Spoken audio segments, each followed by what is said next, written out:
वो भाग्यशाली विजेता बन जाएं, जिसे एक चमचमाता हुआ ब्रांड न्यू सैमसंग स्मार्टफोन मिल जाए। इसके अलावा और भी गिफ्ट हैम्पर्स आपका इंतजार कर रहे हैं, तो फिर देर किस बात की। अभी हमारी यूट्यूब चैनल को सब्सक्राइब करें, कमेंट करें, शेयर करें, हमारी वेबसाइट को विजिट करें और अपनी किस्मत चमकाएं। धन्यवाद।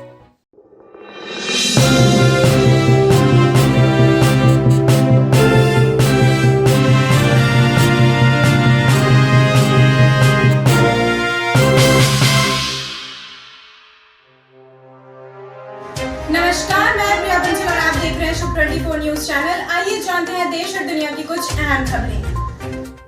पाकिस्तान में रेप के लिए कपड़ों को बताया जिम्मेदार, महिला को हुआ एलियन से प्यार। हिंसा पर गिरी ममता ने खेला यूपी कार्ड, कोरोना वैक्सीन लगवाने में है बाजपन का खतरा।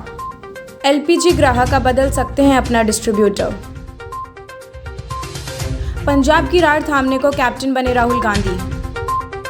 लगातार दूसरे साल अमरनाथ यात्रा होगी रद्द। विदेशी निवेश में भारत का दुनिया में 5वां स्थान। श्रमिकों को मिलने वाली है बड़ी राहत। वैक्सीन को भी बेअसर कर रहा है कोरोना का डेल्टा वेरिएंट।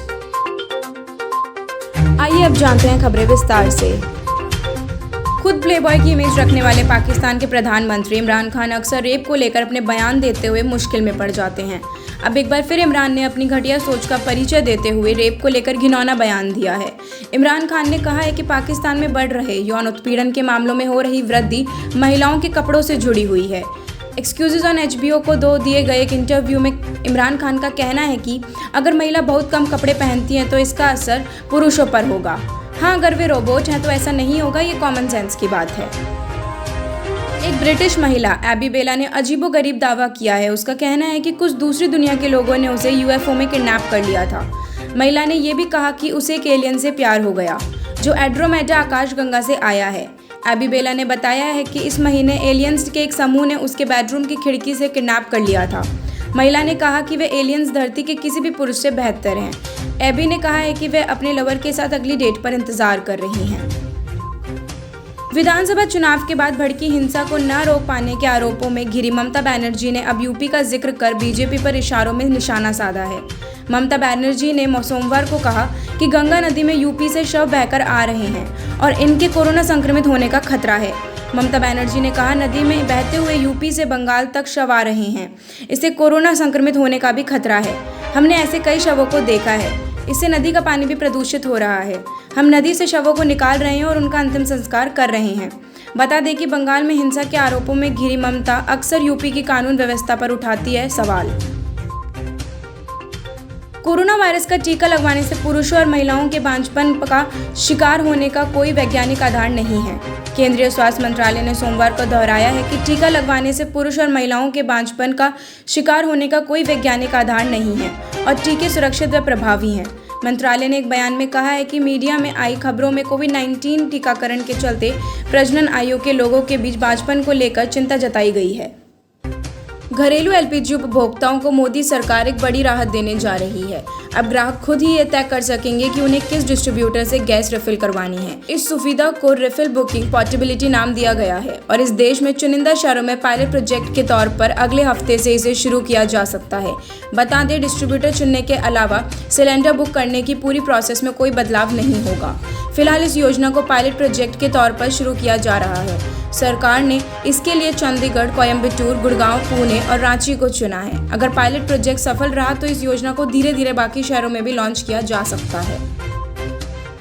पंजाब में कांग्रेस नेताओं के बीच गुटबाजी को खत्म करने के लिए खुद राहुल गांधी ने मोड़ा संभाल लिया है। राहुल गांधी आज पंजाब कांग्रेस के कई असंतुष्ट नेताओं से दिल्ली में अपने आवास पर मुलाकात कर रहे हैं। बताया जा रहा है कि राहुल गांधी कल भी राज्य के अन्य नेताओं से मुलाकात करेंगे और राज्य में पार्टी के नेताओं के बीच मतभेद को लेकर चर्चा करेंगे। कोरोना संकट के चलते लगातार दूसरे साल श्रद्धालु बाबा बर्फानी के दर्शन नहीं कर पाएंगे। सरकार ने अमरनाथ यात्रा को रद्द करने का फैसला लिया है। इससे पहले 2020 में भी कोरोना के चलते अमरनाथ यात्रा को कैंसिल कर दिया गया था। जम्मू कश्मीर के उपराज्यपाल मनोज सिंह ने अमरनाथ यात्रा कैंसिल रद्द करने की जानकारी देते हुए कहा है कि लोगों की जानें बचाना अहम है, इसलिए यह फैसला लिया गया है। संयुक्त राष्ट्र की एक रिपोर्ट के मुताबिक 2020 में भारत में 64 अरब अमेरिकी डॉलर का प्रत्यक्ष विदेशी निवेश आया और विदेशी निवेश के लिहाज में उसका दुनिया में 5वां स्थान रहा। रिपोर्ट में आगे कहा गया है कि देश में कोविड-19 की दूसरी लहर का प्रकोप आर्थिक गतिविधियों पर काफ़ी गहरा था, लेकिन मजबूत बुनियादी तत्व महत्व अवधि के लिए उम्मीद पैदा करते हैं।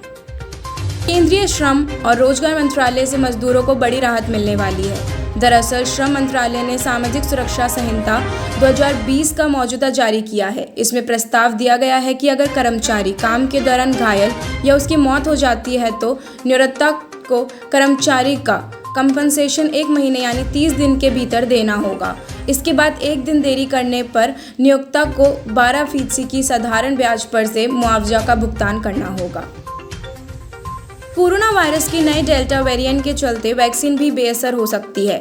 विश्व स्वास्थ्य संगठन की ओर से यह आशंका जताई गई है कि इसके चलते दुनिया भर में एक बार फिर से कोरोना संकट की नई लहर का संकट पैदा हो गया है। WHO के महामारी विशेषज्ञ ने सोमवार को कहा है कि डेल्टा वेरिएंट के चलते वैक्सीन का असर भी कम होता दिख रहा है। हालांकि अब भी वैक्सीन के चलते कोरोना का असर ज़्यादा गंभीर नहीं हो रहा है, मौत जैसी स्थिति में बचाने में कारगर है।